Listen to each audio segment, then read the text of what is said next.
आवाज ऐकला ना, अगदी 2 ते 3 तास कुरकुरीत राहतात, करायला अगदी सोपे आहेत। चायनीज पदार्थाचा उल्लेख केला जातो तेव्हा मनात येते ते म्हणजे नूडल्स आणि मंचुरियन। यातील मंचुरियन हा लहानांपासून मोठ्यांपर्यंत सर्वांचाच आवडीचा पदार्थ। तर आज मी तुम्हाला परफेक्ट प्रमाणासह ही रेसिपी सांगितलेली आहे, जेणेकरून तुम्ही पहिल्यांदा जरी हे कोबीचे मंचुरियन करायला घेतले तर अजिबात तुमचे हे मंचुरियन चुकणार नाहीत। खूपच सोपी अशी रेसिपी आहे आणि सध्या मुलांना देखील उन्हाळ्याच्या सुट्ट्या लागलेल्या आहेत आणि मुलं नेहमीच काही ना काही वेगळं खाण्याचा हट्ट करतच राहतात। ते चायनीज सेंटर सारखा हा पदार्थ तुम्ही घरच्या घरी अगदी सोप्या पद्धतीने बनवू शकता। बाहेरून हा चायनीज पदार्थ आणण्यापेक्षा तुम्ही घरीच बनवून हा मुलांना दिला तर मुलं देखील खुश आणि तुम्ही देखील खुश। नमस्कार, मी दीपा, किचन विथ दीपा मध्ये तुम्हा सर्वांचं पुन्हा एकदा मनापासून खूप खूप स्वागत। आणि हा व्हिडिओ पाहताना तुम्हाला कोणत्याही क्षणी आवडला तर व्हिडिओला लाईक आणि जास्तीत जास्त शेअर करा आणि हो, हा व्हिडिओ शेवटपर्यंत नक्की पहा। तर हे खमंग आणि कुरकुरीत कोबीचे मंचुरियन बनवण्यासाठी इथे मी मध्यम आकाराची कोबी घेतलेली आहे। आता हा कोबी आपल्याला ताजाच घ्यायचा आहे, शिळा कोबी घ्यायचा नाही। आणि हा कोबी जर हाताने दाबला तर तो थोडासा निब्बर असावा, अशाच प्रकारचा आपल्याला हा कोबी घ्यायचा आहे।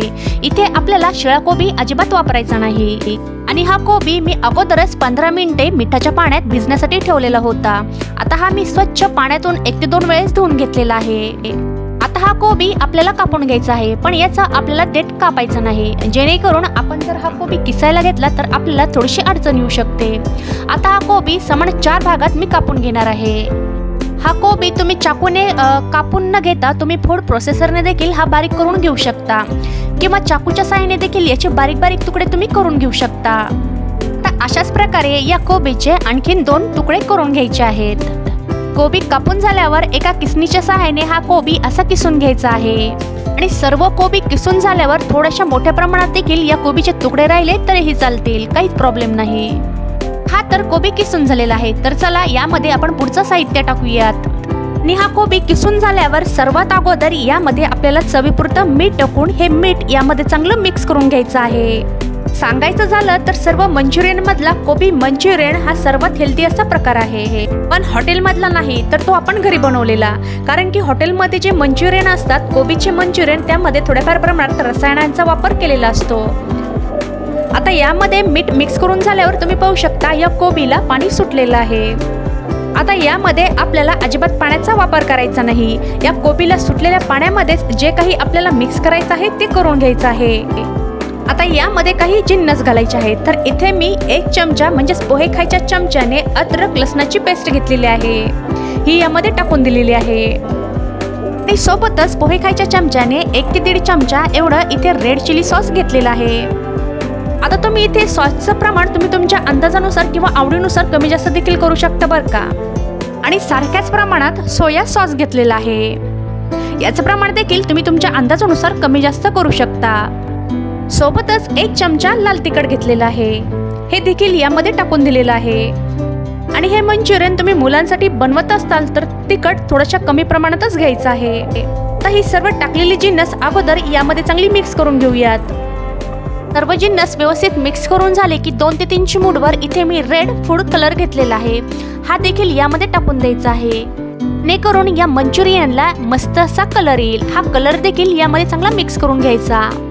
आणि कलर मिक्स करून झाल्यावर सारख्याच प्रमाणात इथे मी मैदा आणि कॉर्नफ्लॉवर घेतलेला आहे, दोन्ही मी अर्धी वाटीच्या प्रमाणात घेतलेला आहे।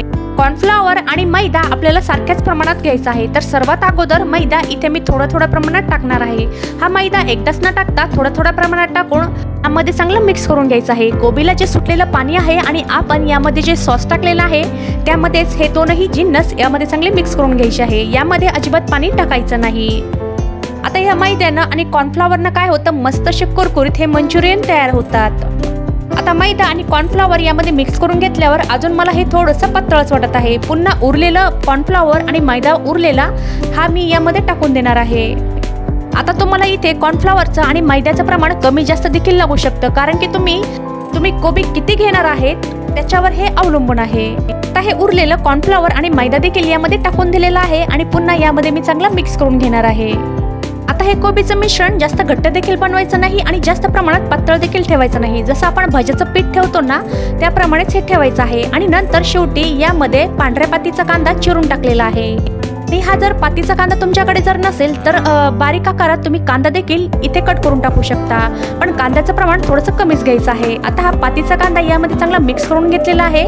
आता हे कोबीचं मंचुरियनचं आपलं हे मिश्रण तयार झालेलं आहे। आता इकडे गॅसवर कढईमध्ये तेल देखील परफेक्ट असं गरम झालेलं आहे आणि आपण जसं भजे सोडतो त्याचप्रमाणे हे मंचुरियन तेलामध्ये सोडायचे आहेत, किंवा तुम्ही याचे छोटे छोटे बॉल्स बनवून तेलामध्ये सोडले तरीही चालतील। आणि आपण जसं भजे तेलामध्ये सोडतो तसेच एक एक करून हे मंचुरियन तेलामध्ये सोडत जायचे आहेत।